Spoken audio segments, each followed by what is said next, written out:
பாருங்க மக்களே, நல்லா தாளித்து நல்ல ஒரு பருப்பு கறி பால் விடாமல் வச்சுருக்கிறேன். போஞ்சிக்காய் கேரட் போட்ட பால் கறி ரெடி. ராசவள்ளி கிழங்கு ஜாம். பாருங்க மக்களே, morning purple jam.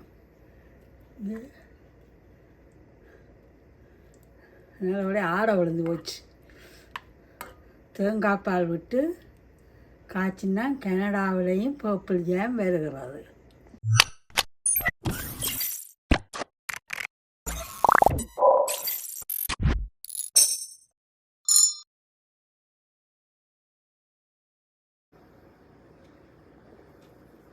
Beans and carrot பால் கறி.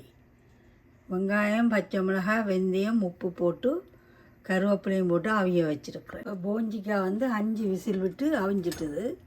இப்போ கொஞ்சமாக பால் கறிக்கு பசுப்பால் விட்டு கொள்கிறேன்.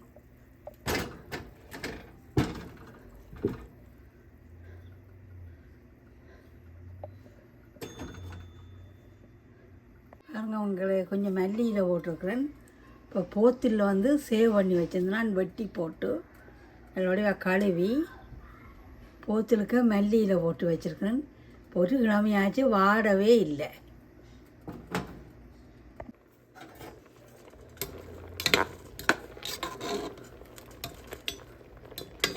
போஞ்சியன் கேரட் பால் கறி ரெடி.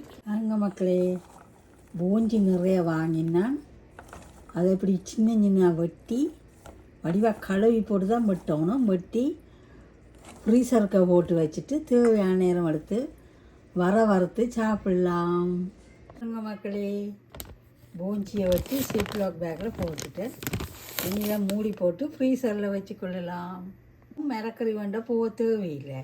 இப்படி நீங்கள் வேண்டி வெட்டி போட்டு வடிவாக கழுவி வெட்டி போட்டு ஃப்ரீசரில் போட்டு எந்த மரக்கறியும் வச்சா பழுதாகாமல் இருக்கும். கத்தரிக்காய் பொரிச்சு தான் வைக்க வேண்டும்.